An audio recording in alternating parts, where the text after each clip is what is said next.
Aux États-Unis, tu as des créateurs qui font des millions de vues en quelques heures, alors qu'en France, on galère à passer les 100 000 vues, même avec un concept en moins. Et la question, elle est simple. Pourquoi?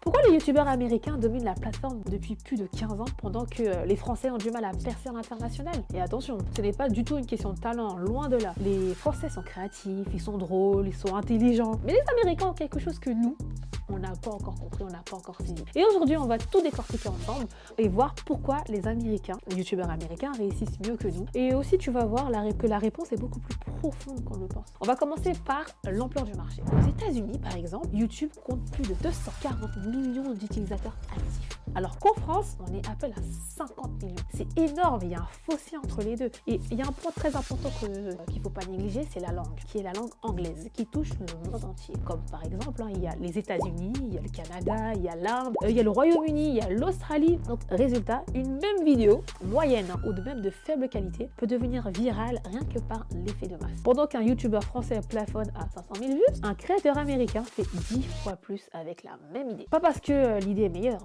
loin de là, mais parce que son audience potentielle est 10 fois plus grande. Donc c'est pas équivalent, on va dire ça comme ça. Et le deuxième point, c'est la mentalité. On peut voir qu'un youtubeur américain ne se voit pas comme étant un simple créateur de contenu. Loin de là. Alors lui, il se voit comme une entreprise de divertissement. Il se voit comme étant un businessman. Nous avons par exemple MrBeast. Il compte plus de 100 employés. 100 employés, hein. Il a des scénaristes, des monteurs, des ingénieurs de son, des data analystes, des gens de marketing. Une grosse équipe à lui tout seul, juste pour faire ses vidéos. Alors qu'en France, avec le plus gros boss comme par exemple Squeezie ou McFly et Carlito, ils bossent avec une équipe beaucoup plus petite. Et en dessous, nous avons la majorité des créateurs, comme moi, qui bossent seuls. Ils écrivent, ils filment, montent, font les miniatures eux-mêmes, ils gèrent eux-mêmes leurs réseaux sociaux, qui est un peu compliqué. Mais bon, même si la qualité du contenu est bonne, mais on peut dire que la production ne peut pas suivre la cadence américaine. Là, je vais aborder un point un peu plus tabou.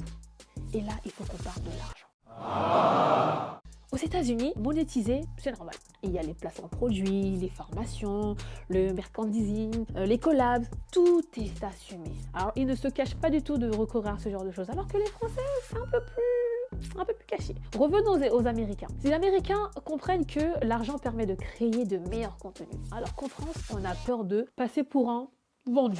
Résultat, beaucoup de créateurs se limitent à eux-mêmes alors qu'ils pourraient investir dans du meilleur matériel, dans de meilleurs décors ou même demander de l'aide aux gens pour les aider. Et c'est cette même peur de paraître commercial qui souvent nous empêche de passer au niveau supérieur. Et ils utilisent aussi quelque chose qui est très intéressant, c'est le storytelling et la mise en scène. Et là, les Américains sont imbattables dans le storytelling. On va prendre un exemple. Une vidéo de Casey Neistat, de MrBeast, de Mac Broly, où tout est construit comme un film. Il y a une accroche, un conflit, une tension, une résolution. Vous voyez, vraiment comme...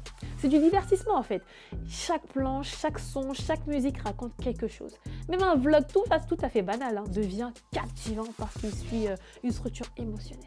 Et en France, on fait souvent des vidéos très bonnes sur le fond, mais très mal rythmées. Et sur YouTube, ça ne pardonne pas. L'algorithme va favoriser les vidéos qui gardent l'attention du début jusqu'à la fin. Et si ton audience décroche au bout de 30 secondes, YouTube arrête de te recommander. C'est KO, c'est fini, tu n'auras pas beaucoup de vues. Et les Américains, eux, ils l'ont compris depuis longtemps. Ils ont recours à la rétention. La rétention, c'est le nerf de la guerre. Et puis nous avons un facteur qui est très intéressant d'ailleurs. C'est un facteur que personne ne peut contrôler en fait. C'est la langue. Encore une fois, je reviens dessus parce que c'est le plus important. C'est que l'anglais, c'est la langue de l'algorithme. Une vidéo en anglais peut être recommandée dans des dizaines de pays. Vraiment, la langue anglaise, c'est la langue internationale. Alors qu'en français, on reste cantonné par la francophonie. Et même si le contenu est incroyable, il ne peut pas toucher le même volume mondial. C'est comme courir la même course, mais sur un terrain 5 fois plus petit en fait. Et ça, c'est pas négligeable. Il y a un point qui est assez intéressant, c'est l'audace, la prise de risque.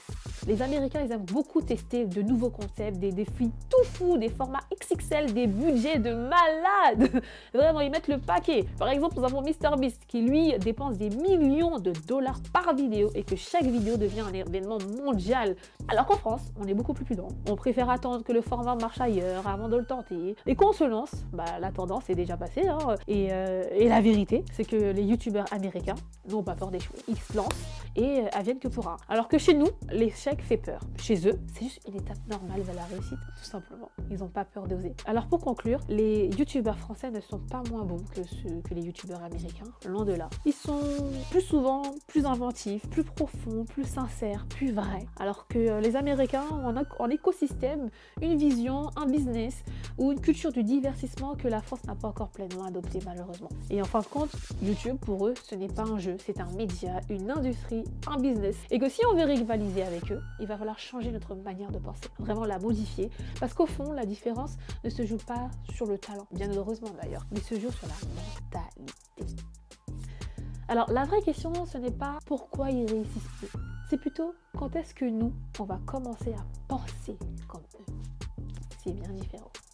Merci beaucoup d'avoir suivi cette vidéo, n'hésite pas à partager et à écrire en commentaire ce que tu as pensé et me dire aussi surtout si pour toi les vidéos américaines sont meilleures que ceux des Français.